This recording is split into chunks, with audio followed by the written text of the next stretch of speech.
Thank you very much at magandang araw mga kaibigan. Nagbabalik po ang inyong programang Aksyon Central Luzon Special Edition.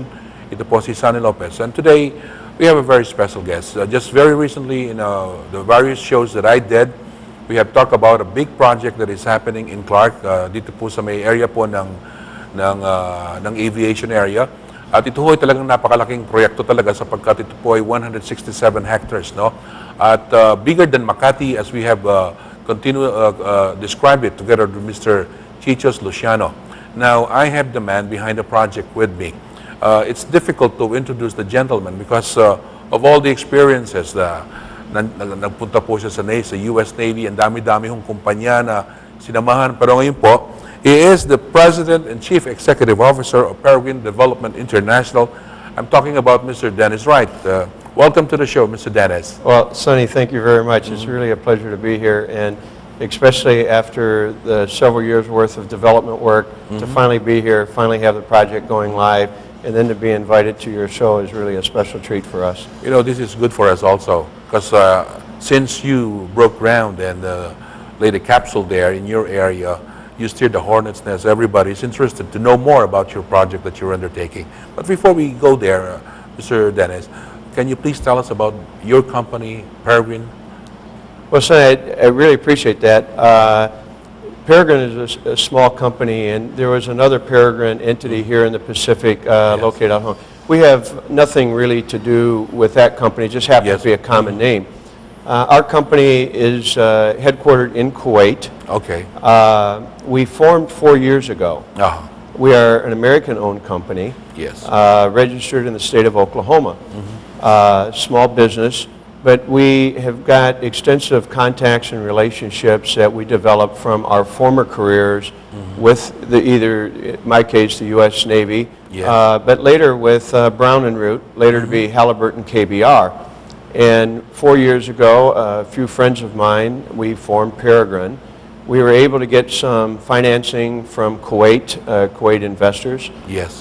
Which also is a central theme you'll hear, where we got Kuwait investment money for this project. And so we're able to introduce new investors to the Philippines that traditionally have not been investors in the Philippines. And I think that's going to be good news in itself for the Philippines. But Peregrine formed 4 years ago, as I said, with an office in Kuwait. And we primarily look at emerging and transitional markets to develop opportunities in those markets, translate the requirements of the project, the financing that's necessary to an investor. And as you know, with oil prices that had been increasing, there is an abundance of capital in the Middle East.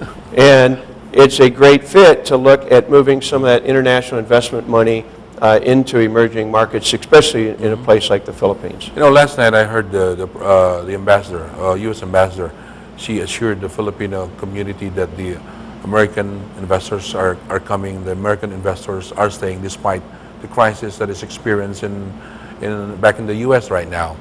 And she mentioned Texas, and you were one of the big ones. You know, as I said, you've steered the hornet's nest when you came. Even the president was here for that event to talk, and she talked for a long time. She did.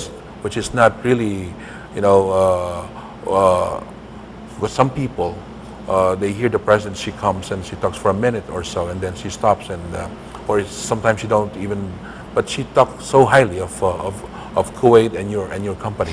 She did, and we were very pleased that she tied a nationally televised speech. I think she spoke for about 15 minutes, and she talked a lot about, I believe the reason she was so excited about it, same reason we are, is her vision to make Clark an international gateway. Right. And this project, I think, encapsulates all of her vision, that of BCDA and the Subic-Clark Alliance and CDC, CIAC, and everybody, because it is an international gateway. Here you have Kuwait investment money with an American company working in the Philippines. Right. And maybe you'll recall one of the big banners that shows the 3 flags, and that is the epitome of international gateway. So I think she was excited about that. I think she was excited about the number of jobs it's going to create. But But yeah, there was a lot of enthusiasm, and we were very fortunate because there was a lot of attention focused on that. People saw us there, you especially just explaining the project to the president, thinking that this happened overnight, but please tell them how you did all this and how long have you been planning for this to happen? This will show that you have to have perseverance, and if anybody looked on our website, they'll find a section called our ethos, and on there is a slogan that President Calvin Coolidge coined that was press on, and it focuses on perseverance and determination, persistence and determination. Right. So we first started really focusing on developing projects here in Clark. Right. Actually, we started focusing on Subic. And after we made our first trip to Clark, although my first trip to Clark was 1972, but the first business trip to Clark to look at projects was almost 3 years ago. And we brought a member of the Kuwait royal family, Sheikh Ahmed Daoud Salman Al Sabah, who has become a real advocate and champion for Arab investments, Kuwaiti investments in the Philippines. And we were originally focused on Mimosa, the rounds of competition with Mimosa. And during Mimosa 2 rebid, we were one of the final bidders for Mimosa a year and a half ago. Unfortunately, it ended in a failed bid, but it looks like right now there's a very successful bidder coming in to take that over. But when we were here, Sheikh Ahmed had seen the Industrial Estate 5. This site was originally called Industrial Estate 5.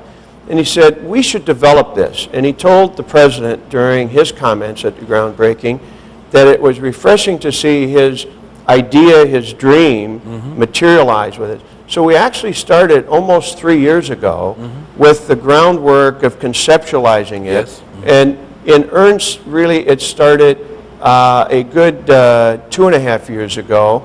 And we're finally pleased to see it. But very thorough, very thought out. And more importantly, we're not studying it.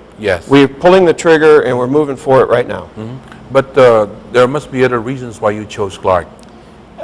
You know, I'm a big proponent of the Philippines, and the Philippines has always got eternal optimism. Filipinos are eternally optimistic, and they're always.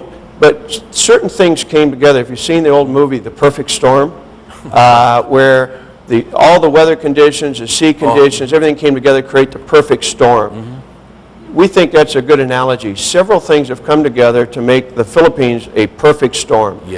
You have China. China, the emergence of the China economy, which now I believe is the 3rd largest in the world, and in 25, 40 years, economists predict it will be larger than the U.S. economy. It goes so fast. So it grown. And so people want to be near the Chinese economy.